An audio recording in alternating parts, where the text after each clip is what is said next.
बीड लोकसभेच्या भाजपाच्या उमेदवार डॉक्टर प्रीतमताई गोपीनाथराव मुंडे यांच्या प्रचारार्थ चिंचोली माळीमध्ये जाहीर सभेचे आयोजन करण्यात आले होते।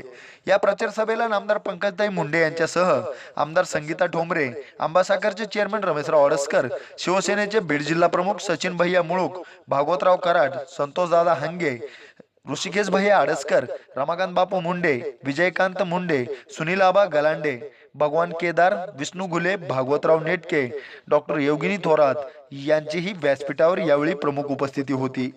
नामदार पंकजताई मुंडे यांनी आपल्या भाषणामध्ये विरोधकांचा चांगलाच समाचार घेतला।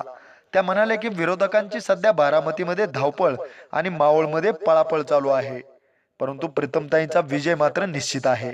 आणखी काय म्हणाल्या नामदार पंकजताई मुंडे पहा सविस्तरपणे। कायम त्या आवाजामध्ये पंकजाताई तुम आगे बढ़ो, तुम्हारा स्वागत है। पंकजाताई तुम आगे बढ़ो, पंकजाताई तुम आगे बढ़ो। भारतीय जनता पार्टीचा, भारतीय जनता पार्टीचा आज इथे अनेक लोक आहेत। आता आदिवासी आणि भारतीय समाजाने आम्हाला पाठिंबा जाहीर केला, मगाशी तुम्ही ऐकलं का नाही मला माहित नाही। पारधी समाजाच्या मोर्चामध्ये मी गेले, त्यांना हक्क मिळवून देण्यासाठी सुद्धा मुंडे साहेबांनी रस्त्यावर मोर्चा काढला होता। वंचितातल्या वंचित समाजासाठी काम केलं, मराठा समाजाला आरक्षण मिळावं।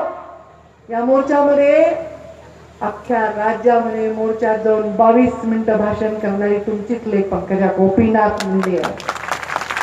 कारण गोपीनाथ मुंडेंनी मला सांगितलं की मराठा समाजाला आरक्षण दिलं पाहिजे, कारण ते गरीब आहेत आणि त्यांचे नेते श्रीमंत आहेत।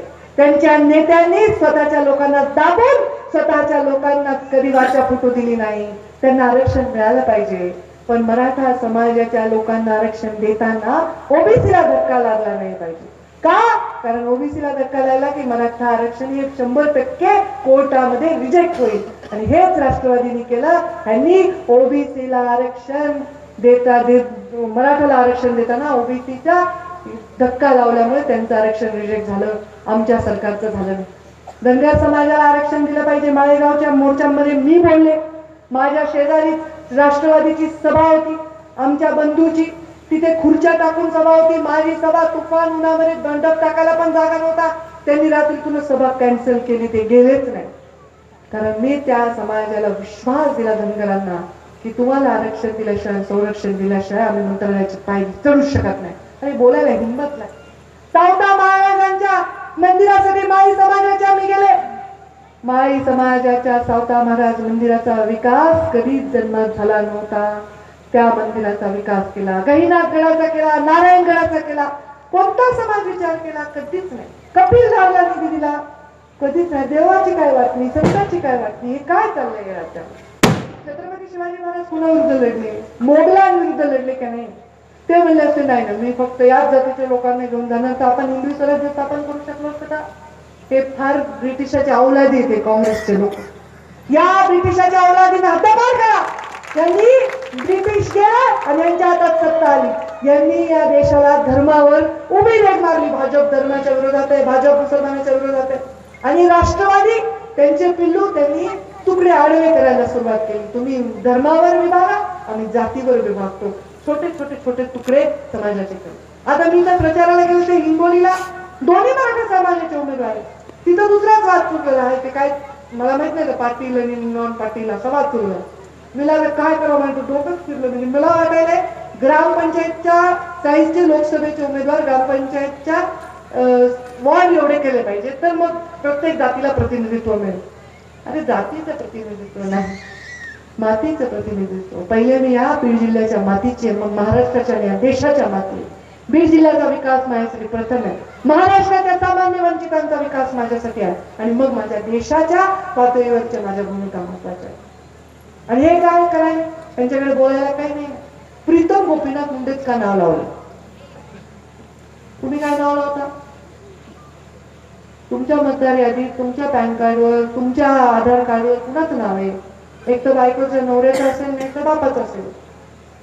प्रीतमताई निवडणूक लढायला गेल्या तेव्हा तिला माहित होतं का की नाही मुंडे साहेब हारणार आहेत, आपण आपलं नाव आधीच काढून ठेवायला पाहिजे होतं.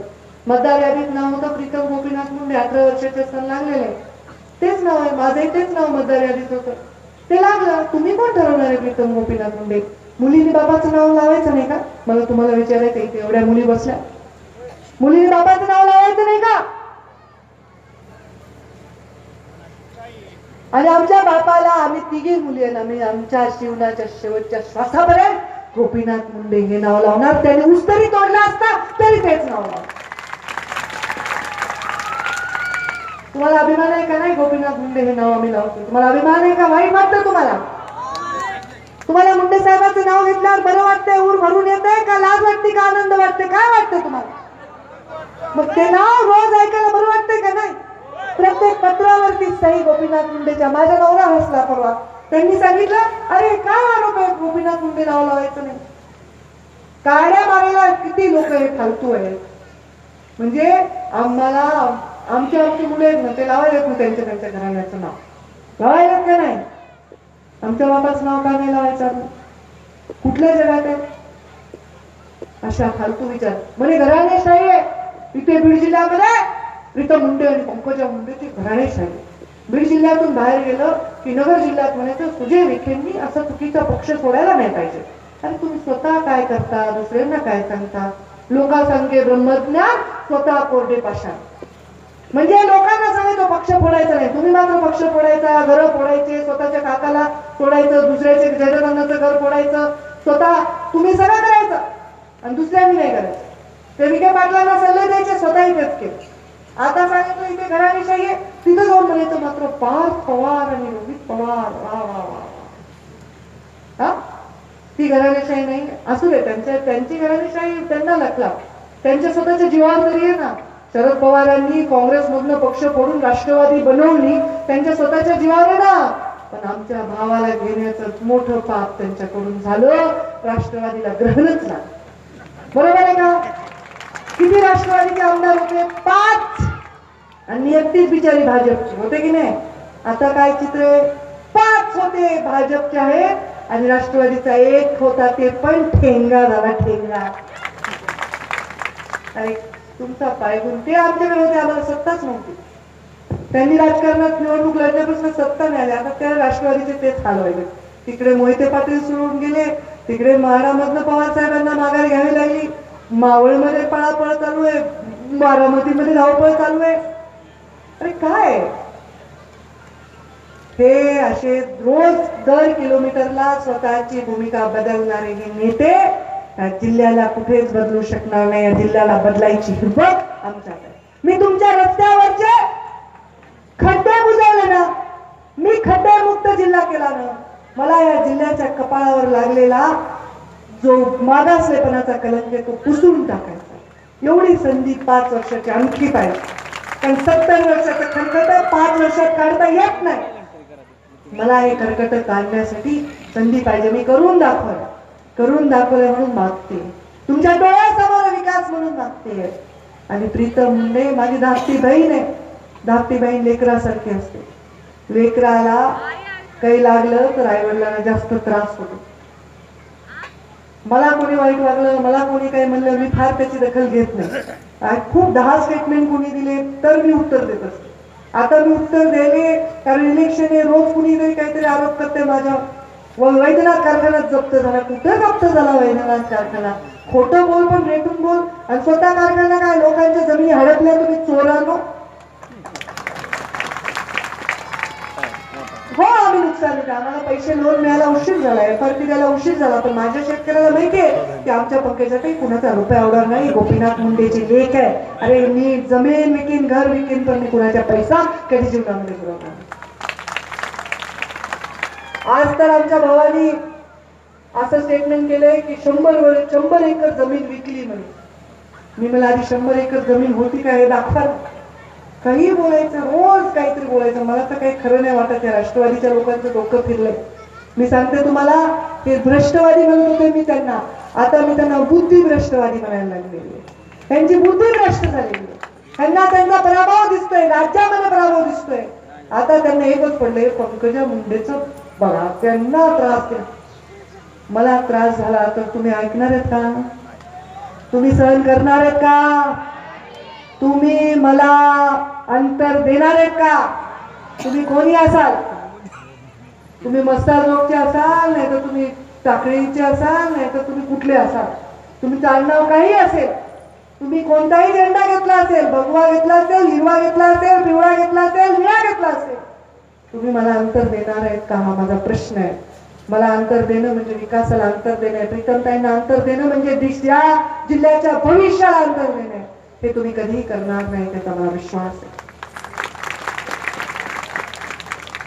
मी तुम्हाला सर्वांना आवाहन करते, प्रीतमताईंच्या डोक्याला लागलेला गुलाल आणि या जिल्ह्याला विकासाचा मागासलेपणाचा लागलेला जो आपल्या बुक्का यांनी लावलाय तो पुसून टाकून तो गुलाल लावून या जिल्ह्याला एका उंचीवर नेण्याची मला संधी द्या, अशी आपल्याला या निमित्ताने विनंती करते. या संधीचं मी सोनं केलंय. त्या भविष्यामध्ये सुद्धा मी माझ्या बीड जिल्ह्याला आपल्या लेकरा समारे पालकासारखे सांभाळणार आहे. त्याच्यासाठी आपल्या शक्तीची मला गरज आहे. धन्यवाद. जय हिंद, जय महाराष्ट्र.